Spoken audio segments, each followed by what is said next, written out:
గోవిందా కూటమి ప్రభుత్వం గోవిందా కూటమి ప్రభుత్వం గోవిందా కూటమి ప్రభుత్వం గోవిందా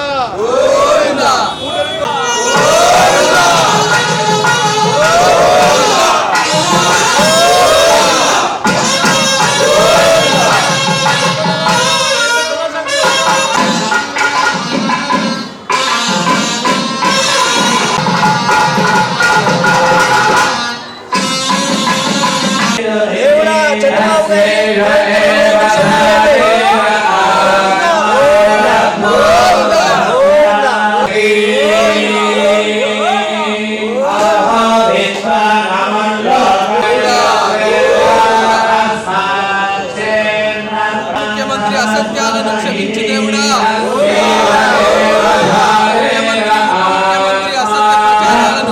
ముఖ్యమంత్రి అసత్యాలను క్షమించండి దేవుడా.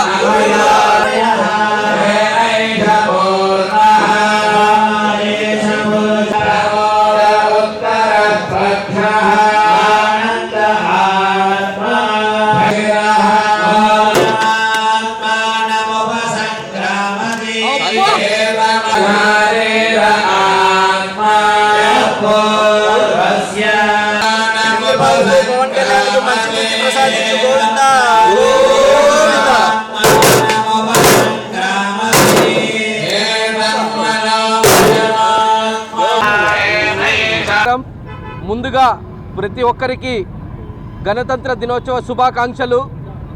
ఈరోజు మన అంబేద్కర్ గారు రచించిన రాజ్యాంగాన్ని అమలుపరిచిన రోజు. కానీ మన ఆంధ్ర రాష్ట్రంలో మన దురదృష్టం ఏంటంటే ఎవరో ముఖ్యమంత్రి గారి కుమారుడు రచించినటువంటి రెడ్ బుక్ రాజ్యాంగాన్ని అమల్లో పరిచి ప్రతి ఒక్క పౌరుణ్ణి ఇబ్బందులకి గురి చేస్తున్న దిశగా ఈ రాష్ట్ర ప్రభుత్వం ఉంది. ముఖ్యంగా ఈ ప్రెస్ మీట్ పెట్టడానికి కారణం ఏమిటంటే ప్రఖ్యాతిగాంచిన తిరుమల కొండ యొక్క ప్రసాదం సంబంధించిన లడ్డూ గురించి ముఖ్యమంత్రి గారు కానీ ఉప ముఖ్యమంత్రి గారు కానీ కులమతాలలో చిచ్చు పెట్టే విధంగా లడ్డూలో పంది మాంసం, ఎద్దు మాంసం, ఇంకా వివిధ రకాల నూనెను కలిపి ప్రసాదాన్ని కలుషితం చేశారని మా వైఎస్ఆర్సీపీ పార్టీ పైన, మా జగన్మోహన్ రెడ్డి గారి పైన అనేకమైన మాటలు అనడం జరిగింది. ఒకసారి ఆలోచించుకుంటే ఈ కూటమి ప్రభుత్వం ఏర్పడిన తరువాత మీరు చూసుకుంటే ఫస్ట్ కల్తీ నెయ్యి వచ్చింది గుర్తించింది ఈ కూటమి ప్రభుత్వంలోనే. అవునా కాదన్నా? ఆ నెయ్యిని శాంపుల్స్కి పంపించింది ఈ కూటమి ప్రభుత్వమే. దాంట్లో పంది కొవ్వు, ఇంకో వివిధ రకాల కొవ్వులు ఉన్నాయని గుర్తించింది ఈ కూటమి ప్రభుత్వమే. సో నేను అనేది ఏంటంటే ఎవరి ప్రభుత్వంలో తప్పు జరిగిందని అనుకుంటున్నారు? ఇంత చిన్న లాజిక్ మిస్ అయితే ఎలా? మీ ప్రభుత్వంలో చేసిన తప్పుని మా ప్రభుత్వంలో జరిగినట్టు మీరు సృష్టించి పవన్ కళ్యాణ్ గారు అయితే మరీ దారుణంగా దేశం ప్రపంచమంతా అల్లకొల్లోలం అవుతుంది వైఎస్ఆర్సీపీ పార్టీ వాళ్ళు చేసిన ఈ తప్పుకి అంటున్నారు.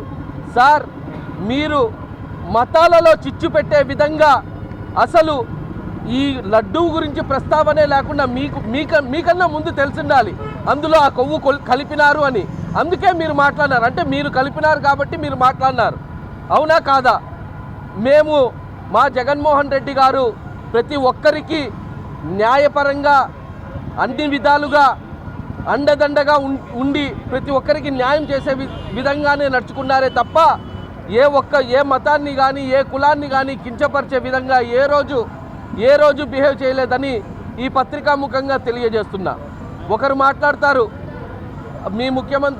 మీ జగన్మోహన్ రెడ్డి ముఖ్యమంత్రిగా ఉన్నప్పుడు పట్టు వస్త్రాలు తేలేదు, ఇంకోటి తేలేదు అని. ఆయన రాష్ట్ర ముఖ్యమంత్రిగా ఉండి పేద విద్యార్థులకు 40,000 ప్రభుత్వ స్కూళ్ళని కట్టించిన ఘనత మా జగన్మోహన్ రెడ్డిది. ఆరోగ్యశ్రీ కింద 1400 జబ్బులను సృష్టించి ఉచిత వైద్యాన్ని అందించిన ఘనత మా జగన్మోహన్ రెడ్డిది. ప్రతి ఒక్క పౌరుడు కులమతాలకు అతీతంగా పేద బడుగు బలహీన వర్గాలు అందరూ ప్రశాంతంగా జీవనం సాగించిందే మా జగన్మోహన్ రెడ్డి గారి హయాంలో. ఈరోజు తీసుకుంటే మీరు తప్పుడు ప్రచారాలు, డైవర్షన్ పాలిటిక్స్ తప్ప మీ ఇంకోటి లేనే లేదు. వెంకటేశ్వర స్వామి చాలా పవర్ఫుల్. తిరుమల తొలిగలప దేవుని కడప ముందర నిలబడుకొని నేను చెప్తుండా, మీ కూటమి ప్రభుత్వానికి కాలం చెల్లింది. మీ కూటమి ప్రభుత్వం గోవిందా గోవిందా. మీ ముఖ్యమంత్రి పోస్టు గోవిందా గోవిందా. మీ ఉప ముఖ్యమంత్రి పోస్టు గోవిందా గోవిందా. మీ రెడ్ బుక్ రాజ్యాంగం గోవిందా గోవిందా. వీటన్నిటికీ సమాధానం 2029లో ప్రజలు చాలా గట్టిగా చెప్పబోతున్నారు. చాలా గట్టిగా చెప్పి మీ పార్టీని అన్నిటినీ గోవిందా గోవిందా గుర్తుపెట్టుకోండి. Thank you. ఓం నమో వెంకటేశాయ. అందరికీ 77వ గణతంత్ర దినోత్సవ శుభాకాంక్షలు తెలియజేసుకుంటూ, కలియుగ వైకుంఠంగా భావించే తిరుమలకి గడపగా భావించే దేవుని గడప రోజు ఈరోజు మనం ఈ కార్యక్రమం జరుపుకోవడం కారణం ఏమంటే 2023 ఎలక్షన్ రిజల్ట్ వచ్చిన తర్వాత గడిచిన ఒక 2-3 నెలల సమయంలోనే ఒక దారుణమైనటువంటి విష ప్రచారం మొదలు పెట్టడం జరిగింది. ప్రజలందరూ ఒక అయోమయ స్థితిలో ఉన్నారన్నమాట.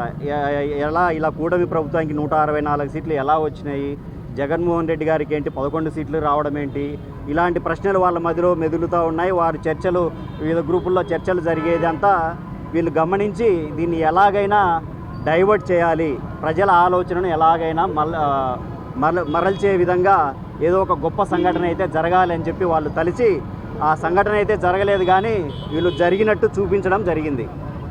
చంద్రబాబు గారు సాక్షాత్తు ముఖ్యమంత్రిగా 4వసారి ముఖ్యమంత్రిగా అయినటువంటి చంద్రబాబు గారు ఆయన వయసుకు తగిన విధంగా ప్రవర్తించకుండా జంతువుల కొవ్వుతో కూడినటువంటి నెయ్యిని లడ్డూ తయారు చేయడానికి వాడడం జరగడం అనేటువంటిది, ఆయన చెప్పడం అనేటువంటిది నిజంగా ఒక బాధాకరమైనటువంటి విషయం. ఎందుకంటే ఇప్పుడు రాష్ట్రంలో సీనియర్ మోస్ట్ పొలిటీషియన్గా ఆయనే, ఒక రాష్ట్రానికి పెద్దన్నగా ఉండవలసినటువంటి వ్యక్తి ఒకవేళ నిజంగా అలాంటిది ఏదైనా జరిగినా కూడా ఇది దేవుడి కార్యము, దేవునికి అప్రతిష్ట వస్తుంది, దీన్ని డీల్ చేసే విధానం ఈ విధంగా ఉండకూడదు, దీన్ని ఎలాగైనా కూడా వేరే రకంగా డీల్ చేయాలి, దేవునికి గొప్ప కీర్తి ఉండాలి, రాష్ట్రానికి దేవుడు ఉండడం వల్ల రాష్ట్రానికి కీర్తి అలాగే కొనసాగాలి అనే ఉద్దేశంతో దాన్ని మాస్క్ చేసి ఒకవేళ జరిగి ఉండింటే పెట్టాల్సింది పోయి, జరగకపోయినా కూడా జరిగిందని చెప్పి ఎంతోమంది ప్రపంచవ్యాప్తంగా ఉన్నటువంటి హిందువుల మనోభావాలను కానీ వారికి ఉన్నటువంటి ఆధ్యాత్మికత పైన దెబ్బ కొట్టడం అనేటువంటిది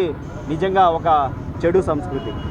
దానికి తోడు ఇంకా పవన్ కళ్యాణ్ గారు, ఉప ముఖ్యమంత్రి పవన్ కళ్యాణ్ గారు, నేనేం తక్కువ తిన్నానని ఇంకొక 2 అడుగులు ముందుకేసి ఇందులో బీఫ్ కలిసింది, పిగ్ ఫ్యాట్ కలిసింది, ఫిష్ ఆయిల్ కలిసింది అని చెప్పి ఇంకొక 2 అడుగులు ముందుకేసి సనాతన ధర్మాన్ని ఏదో ఈయన సంచిలో వేసుకొని సంకలో పెట్టుకొని తిరుగుతూ ఉన్నట్టు కాషాయ వస్త్రాలు వేసుకొని పుడిమెట్లు కింద నుంచి పైకి అడిగే ఆచారాన్ని ఈయన మొదలుపెట్టారు. ఇంతవరకు ఎక్కడా జరగలే. వీళ్ళు అంటే ఒక ప్రజల మనోభావాలు ఏంటి, ఆ లడ్డూ తినే ఆ దేవాన్ని కొలిసేటువంటి వాళ్ళ సంస్కృతి కానీ వారికి ఉన్నటువంటి ఆధ్యాత్మికత కానీ ఎలాంటి లెక్క చేయకుండా కేవలం రాజకీయ దురుద్దేశంతో, రాజకీయ ప్రయోజనాల కోసం జగన్మోహన్ రెడ్డి గారి మీద విష ప్రచారం చెయ్యాలి అనే ఏకైక లక్ష్యంతో దేవుణ్ణి కూడా లెక్క చేయకుండా వారు ఈ విధంగా చేయడం జరిగింది. అదేవిధంగా సుప్రీంకోర్టు ఆధ్వర్యంలో, సిబిఐ ఆధ్వర్యంలో ఒక సిట్ ఏర్పాటు చేసి ఆ సిట్ దాదాపు 1.5 సంవత్సరం అన్ని రికార్డులు పరిశీలించి ఎవరెవరైతే సప్లై చేశారో డైరీల నుంచి వాళ్ళన్నింటినీ వాళ్ళ ద్వారా విచారణ చేసి ఫైనల్గా ఈరోజు 2 రోజుల కిందట ఇచ్చిన సిట్ ఛార్జ్ షీట్లో ఎలాంటి జంతువుల కొవ్వు కలవలేదు, అందులో జంతువుల కొవ్వు అవశేషాలు కానీ ఎలాంటివి లేవు అని చెప్పి ఈరోజు రిపోర్ట్ ఇవ్వడం జరిగింది. ఇప్పుడు వారు చేసిన దానికి కనీసం వారికి చిత్తశుద్ధి ఉంటే వారు క్షమాపణైనా చెప్పాలి. గత 2 రోజులుగా వాళ్ళకి టైం కూడా ఇచ్చాం, ఏమైనా క్షమాపణ చెప్తారు, వారు చేసిన దాన్ని వారు సరి చేసుకుంటారనే ఉద్దేశంతో 2 రోజులు టైం ఇచ్చాం. అయినా కూడా వారు ఎలాంటి స్పందన లేదు. ఇప్పుడు ఈరోజు మేము ఎందుకంటే మా పార్టీ తరఫున ఈరోజు ఈ శాప విముక్తి దీక్ష, శాప విముక్తి అంటే ఆయన ఇంత గొప్ప తప్పు చేసిన ఇంత దారుణమైనటువంటి అసత్యానికి, ఆయన దేవ ఆగ్రహానికి గురి కాకుండా ఈ రాజకీయ చరమాంక జీవితంలో ఆయన జీవితం సమగ్రంగా జరగాలని చెప్పి మా పార్టీ తరఫున వారికి ఈ విముక్తి దీక్ష చేయడం జరిగింది. అంటే మీకు కూడా డౌట్ రావచ్చు, మీరెవరు, వాళ్ళ పార్టీ వాళ్ళు చేసుకోవచ్చు కదా, మీకేం పట్టింది అని.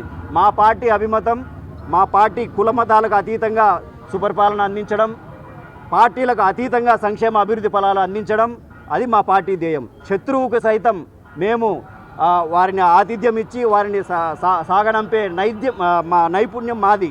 అంటే మా పార్టీకి ఎవరికి హాని జరగాలనేటువంటి మనస్భావం మా పార్టీ నాయకుడికి లేదు, మా పార్టీకి లేదు. అందుకనే శత్రువైనా సరే ఆయన ఆరోగ్యంగా ఉండాలి, ఆయన దేవుడు ఆగ్రహానికి గురి కాకుండా దేవుడు క్షమించాలి అని చెప్పి ఈరోజు దేవుని దర్శించి దేవుని కోరుకోవడం జరిగింది. ఇంకా పవన్ కళ్యాణ్ గారు అంటారా, ఆయన రియల్ లైఫ్ నుంచి బయటకు వచ్చినట్లేడు. ఇప్పుడు ప్రస్తుతానికి ఆయన రియల్ లైఫ్లో ఉన్నాడు. రియల్ లైఫ్లో అంటే ఏదో డైరెక్టర్ చెప్పినట్టు సినిమా హిట్ అవ్వడానికి ఏది చేయమంటే అది చేసే అలవాటు అయిపోయింది పాపం. కానీ రియల్ లైఫ్లో ఉన్న డైరెక్టర్ మామూలు డైరెక్టర్ కాదు. ఆయన ట్రాక్ రికార్డు చూసుకుంటే వెన్నుపోట్లు ఎప్పుడు పొడుస్తాడో తెలియదు. ఆయన చెప్పినట్టల్లా ఆడుతూ ఉన్నాడు.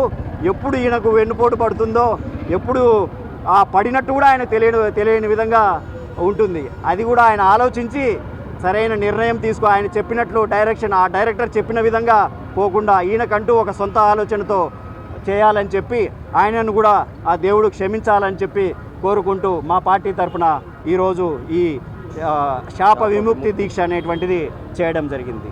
ఎప్పటికైనా కూడా నిజం బయటపడక తప్పదు. ఆ నిజాన్ని, ఆ అబద్ధానికి ఆయువు తక్కువ అనేటువంటిది నిరూపణ అయింది. ఎప్పటికీ సత్యమే వర్ధిల్లుతుంది, సత్యమేవ జయతే.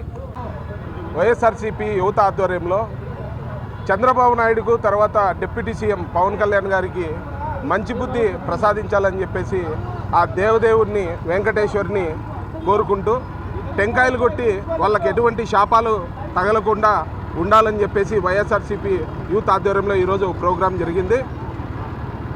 వైఎస్ఆర్సీపీని, జగన్మోహన్ రెడ్డిని విమర్శించే సత్తా లేక అనేక రకమైనటువంటి కల్పితమైనటువంటి కథలు అల్లి రోజు దానిపైన టీవీలో డిబేట్లు పెట్టి ఈ కూటమి ప్రభుత్వం కాలయాపన చేస్తుంది. అదేవిధంగా ఆ కోవలకు చెందిందే ఈ కల్తీ నెయ్యి వ్యవహారం. ఈ కల్తీ నెయ్యి స్వామివారి లడ్డూలో వినియోగించారని చెప్పి మళ్ళీ తర్వాత వచ్చేసి ఏదో ఇక్కడ పెద్ద అపచారం జరిగిపోయింది, వైఎస్ఆర్సీపీ ప్రభుత్వం అనేది టోటల్ లడ్డూను కల్తీ చేసిందని చెప్పేసి ప్రపంచానికి చాటి చెప్పాలని చెప్పేసి తెలుగుదేశము కూటమి చెయ్యని ప్రయత్నాలు అంటూ లేవు. ఈరోజు చెంపపెట్టుగా ఆ కలియుగ దైవం శ్రీనివాసుడే స్వయంగా ఈరోజు తీర్పునివ్వడం జరిగింది. కోర్టు ద్వారా ఎటువంటి జంతువుల కొవ్వు అవశేషాలు ఆ నెయ్యిలో లేవని చెప్పేసి ఈరోజు కోర్టులు స్పష్టం చేశాయి. కాబట్టి సనాతన ధర్మవాది అని చెప్పేసి సనాతన ధర్మాన్ని సంకన పెట్టుకొని తిరుగుతూ నేనే ఈ రాష్ట్రంలో దానికి బ్రాండ్ అంబాసిడర్ సనాతన ధర్మానికి అని చెప్పి తిరుగుతున్నటువంటి పవన్ కళ్యాణ్ ఇంతకుముందు ఏదో అపచారం జరిగినట్లు దుర్గమ్మ గుడి మెట్లు కడిగాడు. ఈరోజు కోర్టు స్పష్టం చేసింది కాబట్టి ఉప ముఖ్యమంత్రి పవన్ కళ్యాణ్ ముక్కు నేలకు రాసి అలిపిరి మెట్లు ప్రతి ఒక్క మెట్టు పరిశుభ్రంగా పసుపు నీళ్లతో కడిగి స్వామి తప్పైపోయిందని చెప్పేసి క్షమాపణ చెప్పాలి. స్వామివారికి, మా జగన్మోహన్ రెడ్డి గారు ఆ కలియుగ దైవం వెంకటేశ్వర స్వామికి క్షమాపణలు చెప్పాలని చెప్పేసి ఈ సందర్భంగా వైఎస్ఆర్సీపీగా డిమాండ్ చేస్తూ ఉన్నాం.